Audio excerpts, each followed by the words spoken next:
नमस्कार दोस्तों, आपका मैथ्स भाई पवन जिंदल यूट्यूब चैनल पर हार्दिक स्वागत है। हम इस चैनल पर सीटी के माध्यम से राजस्थान सरकार के द्वारा एलडीसी के एग्जाम में आने वाले सारे मैथ्स के टॉपिकों का ऑनलाइन अध्ययन कर रहे हैं। इसकी शुरुआत में हमने सबसे पहले टॉपिक लिया यूनिट फर्स्ट। यूनिट फर्स्ट क्या है? यूनिट फर्स्ट है वर्ग वर्गमूल घन घनमूल निकालना। किसकी सहायता से? वैदिक गणित के सहायता से। किसकी सहायता से? वैदिक गणित की सहायता से। वर्ग वर्गमूल घन घनमूल निकालना आपको आता है, लेकिन किसकी सहायता से निकालना है आपको? वैदिक विधियों की सहायता से। वर्ग, इसमें हम सबसे पहले क्या पढ़ चुके हैं? अभी तक हम पढ़ चुके हैं वर्ग निकालने की विधियां। हम पढ़ चुके हैं वर्ग निकालने की विधियां। वर्ग निकालने की कितनी विधियां हैं वैदिक गणित से? 5 विधियां हैं। और पांचों की पांचों विधियों में आपको स्टेप्स किस संख्या का, किसी संख्या का किस विधि से कितने स्टेप्स में वर्ग निकाला जा सकता है वो याद होना चाहिए। इस क्रम में हम आगे पढ़ रहे हैं घन निकालने की कितनी विधियां हैं? घन निकालने की सर 3 विधियां हैं। कितनी विधियां हैं? 3 विधियां हैं। कौन कौन सी विधियां हैं? पहली विधि है याद व दूनम। दूसरी विधियां है आनुरूपेण। कौन सी विधि है दूसरे नंबर की? आनुरूपेण। तीसरे नंबर की विधि है निखलम। तीसरे नंबर की विधि कौन सी है मित्रों? निखलम विधि है। दूसरे नंबर की विधि पढ़ रहे हैं हम, उसका नाम है आनुरूपेण विधि। कौन सी विधि? आनुरूपेण विधि। सूत्र आनुरूपेण नहीं, सिर्फ सूत्र आनुरूपेण विधि। आनुरूपेण विधि से आपको किसी भी संख्या का क्या निकाल सकते हैं? किसी भी संख्या का घन निकाला जा सकता है।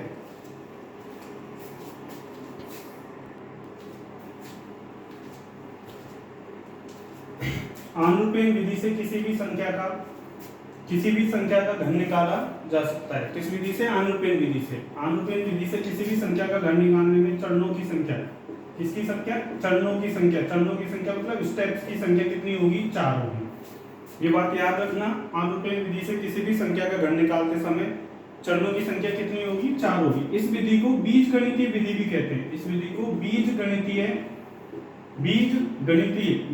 विधि भी कहते हैं। अब ये क्यों कहते हैं? आपके मन में प्रश्न आना चाहिए। बीजगणितीय विधि भी कहते हैं क्योंकि यह विधि a प्लस बी का क्यूब पर आधारित है। किस पर आधारित है? a प्लस बी के क्यूब पर आधारित है। ठीक है। a प्लस बी का क्यूब क्या होता है? a प्लस बी का क्यूब आपको आता होगा, नहीं आता हो तो मैं समझा देता हूँ। a प्लस बी का क्यूब होता है पहली संख्या का क्यूब प्लस दूसरी संख्या का cube plus 3a² b plus 3ab square. ये किसका फॉर्मूला है? ये किसका सूत्र है? a प्लस बी का सूत्र है। इस सूत्र को हम किसी भी संख्या का क्यूब घन निकालने के लिए किस प्रकार से यूज करेंगे वो देख लो। a क्यूब प्लस, इसको लिखेंगे पहले 3a² b plus 3ab square plus b का क्यूब। हमने इसको कैसे लिखा है? देखो एक फॉर्मेट में लिखा है, एक नियम में लिखा है। यहाँ पे a की घात तो घटते हुए क्रम में और b की घात बढ़ते हुए क्रम में।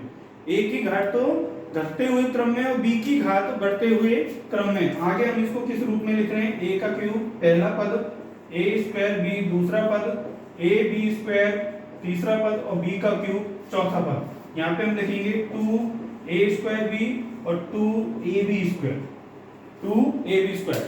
ये कौन सा चरण हो जाएगा? ये चरण पहला चरण, ये तो पहला चरण हुआ, ये द्वितीय चरण हुआ, ये तीसरी स्टेप हुई और ये 4 स्टेप हुई। किसी भी विधि का, किसी भी संख्या का आनुरूपेण विधि से घन निकालते समय कितने स्टेप्स में निकलेगा? 4 स्टेप्स में निकलेगा। अभी कैसे निकलेगा मैं आपको समझाता हूँ उदाहरण के रूप में समझिए। जैसे आपको निकालना है 12 का क्यूब। किसका क्यूब निकालना है सर? 12 का घन निकालना है। आपको किसका घन निकालना है? 12 का घन निकालना है। आपको किसका घन निकालना है? 12 का। तो यहाँ पे a का मान क्या होगा? 1 और b का मान क्या होगा? 2। a का मान क्या होगा? 1 और b का मान क्या होगा? 2। अब आपको क्या करना है? आपको इन चारों स्टेप्स में लिखना है। पहली स्टेप क्या होती है? a का क्यूब, दूसरी स्टेप है a² b, तीसरी स्टेप है ab स्क्वायर और चौथी स्टेप है b का क्यूब। यहाँ पे हम क्या करते हैं? 2a² b, यहाँ पे करते हैं 2ab स्क्वायर। तो ये हो गया पहली संख्या a का क्यूब, ये हो गया पहला चरण, ये हो गया द्वितीय चरण, ये हो गया तृतीय चरण और ये हो गया चतुर्थ चरण। ठीक है। अब हम किसका क्यूब करना चाह रहे हैं? 12 का क्यूब करना चाह रहे हैं। किसका क्यूब करना चाह रहे हैं हम? 12 का क्यूब करना चाह रहे हैं।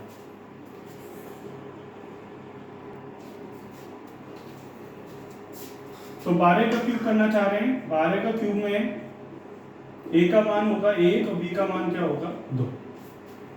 a का मान क्या होगा 1 और b का मान क्या होगा 2। 12 का क्यूब करिए। 12 का क्यूब कर रहे हैं सूत्र अनुपेय विधि से। पहले क्या करना है, a का क्यूब, पहली संख्या a का क्यूब, 1 का क्यूब कितना होगा 1, फिर करना है a स्क्वायर b, a कितना है 1 का स्क्वायर करेंगे क्या मिलेगा बच्चों 1, इसको गुणा करना है b से, b का मान कितना है 2, 1 को 2 से गुणा करने पे क्या मिलेगा 2। मेरी बात तो समझ में आ रही है आपकी, क्या मिलेगा 2।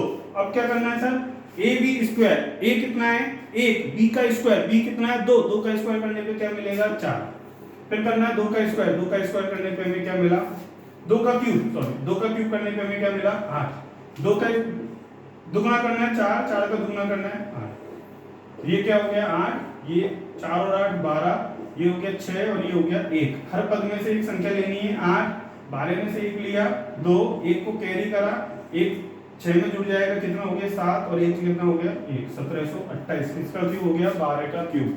12 का क्यूब क्या मिला आपको 1728। आई बात समझ में? ठीक है, अगला एग्जांपल लेते हैं। अगला एग्जांपल लेते हैं।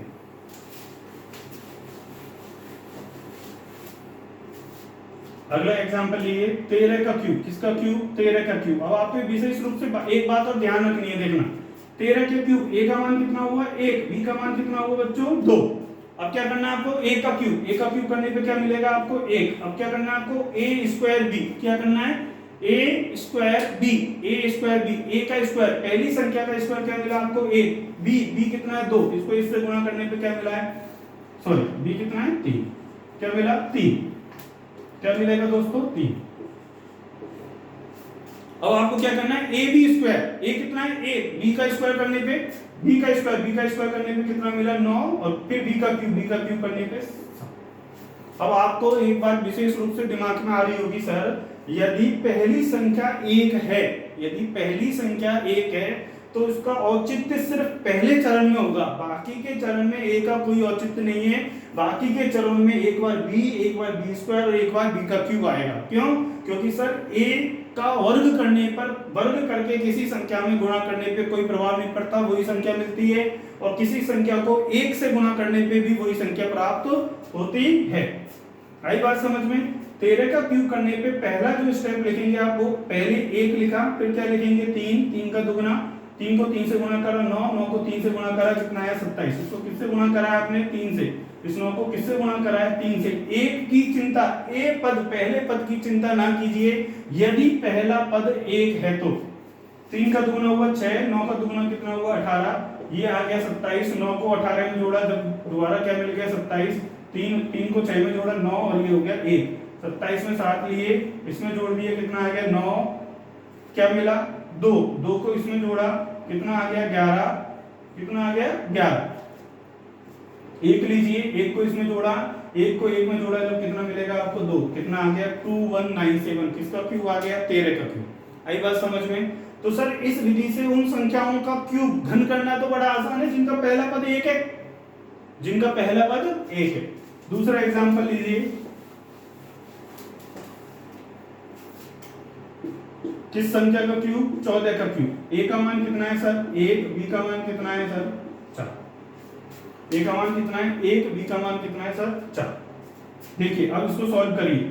अब इसको सॉल्व करने पे ए का क्यूब करेंगे तो 1 मिलेगा।